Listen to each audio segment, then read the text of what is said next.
Your microwave does not cook your food, not the way anything else in your kitchen does. There's no flame, no hot surface. Open the door 30 seconds in, and the air inside is room temperature. The walls are cold. The little glass plate is cold, and yet your coffee is scalding. Something in there is putting energy straight into your drink and ignoring everything else in the room. So, what is it actually doing? There are over 1 billion of these on the planet. 9 out of 10 kitchens in the United States have one. It is probably the single most used electrical appliance you own that you have never once thought about. In the European Union alone, microwaves are estimated to consume around 9.4 terawatt hours of electricity every year.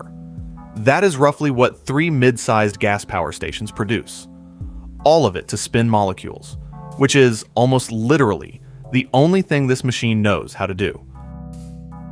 By the end of this, you'll know exactly what's happening in there. Why the middle of your food stays frozen while the edges burn. Why a grape turns into a ball of plasma. And how, with a bar of chocolate, you can use the thing on your counter to measure the speed of light. To within about 2%.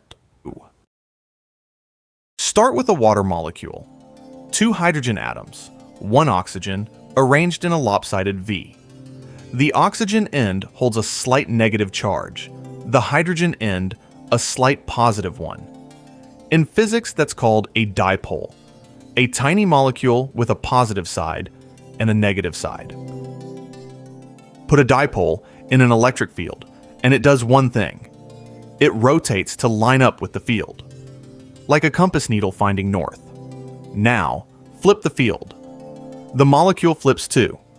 A microwave oven floods the box with an electric field that reverses direction 2.45 billion times every second. Every water molecule in your food tries to keep up. They spin, they shove past their neighbors, and that shoving is friction. And friction is heat. That's it. That's the whole machine. Your food doesn't get heated. Your food heats itself.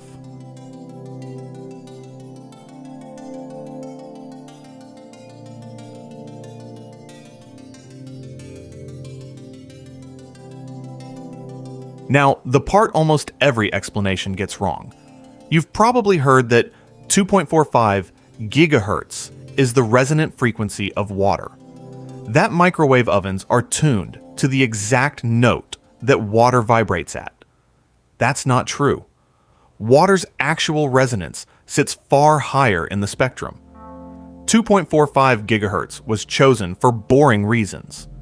It's a band that international regulators set aside for industrial and medical equipment, and it happens to penetrate food to a useful depth.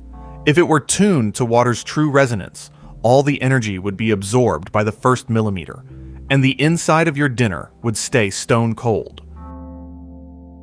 Which brings us to the second thing. Everyone gets wrong. Microwaves do not heat food from the inside out. They penetrate roughly 1 to 2 centimeters. Past that, your food heats the way it always has, by conduction, one layer warming the next. That is why the outside of your lasagna is molten, and the center is still a brick of ice.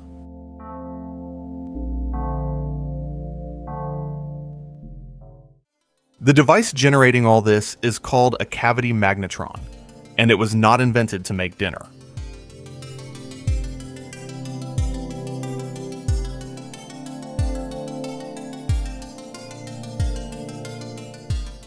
In 1940, 2 physicists at the University of Birmingham built a compact tube capable of producing high-power microwaves. It made airborne radar possible, and it is widely regarded as one of the most consequential pieces of hardware of the Second World War. 5 years later, an American engineer named Percy Spencer was standing near an active magnetron at Raytheon when he noticed the candy bar in his pocket had melted.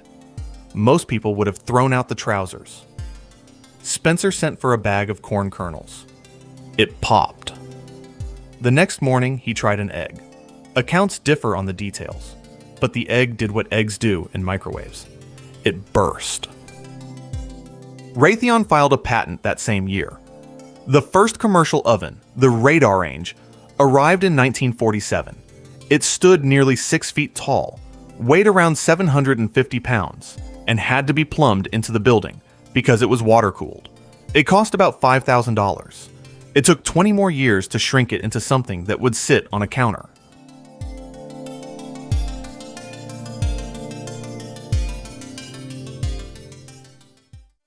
And then there's the box itself, which is doing something quietly clever. Look at the door. There's a metal mesh with holes in it, and you can see straight through. Light gets out. Microwaves don't. That's not a coincidence. It's the entire design. A microwave at 2.45 gigahertz has a wavelength of about 12 centimeters. The holes in that mesh are a couple of millimeters across. To a wave that size, the mesh isn't a screen with holes in it. It's a solid wall. Visible light has a wavelength around 500 nanometers, hundreds of times smaller than those holes. It sails through without noticing. The whole oven is a metal box designed to trap one specific size of wave and let a smaller one through. It's called a Faraday cage, and you are looking through one every time you check on your popcorn. Now the failures, because this is where the machine shows you what it really is. Those waves bounce off the metal walls and interfere with themselves. Where two peaks meet, the field doubles. Where a peak meets a trough, they cancel out, and the field there is zero.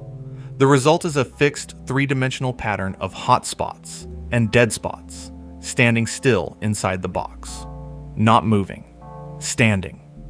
Your food doesn't spin because it looks nice.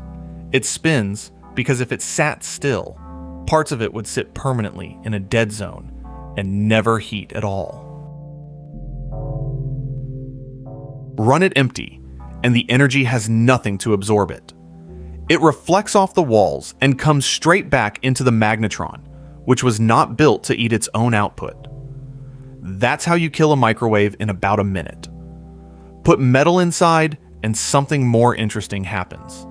The field pushes electrons through the metal, and they pile up at any sharp edge. The tine of a fork, the crimped rim of foil. When enough charge gathers, it jumps through the air. That's the spark. The air itself is being torn into plasma. Which is also why a grape does what it does. Cut one almost in half, and the two halves act as a pair of resonant chambers, concentrating the field right at the bridge of skin between them. The energy density there is enormous. Sodium and potassium ions in the fruit are ripped loose, and for a moment you have a small ball of plasma sitting on your kitchen counter.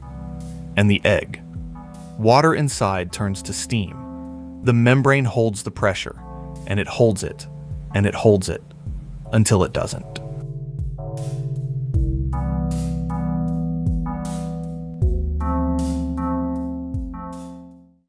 Which brings us back to that chocolate bar.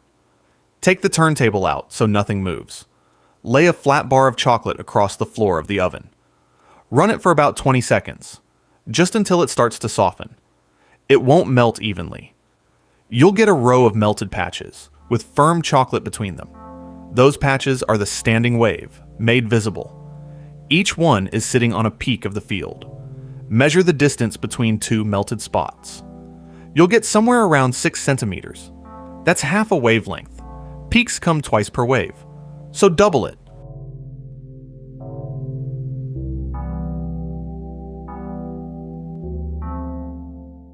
You just measured the fastest thing in the universe, in your kitchen with a chocolate bar, and you were off by 2%.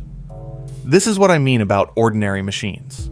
That box cost you $60, and it is a precision physics instrument.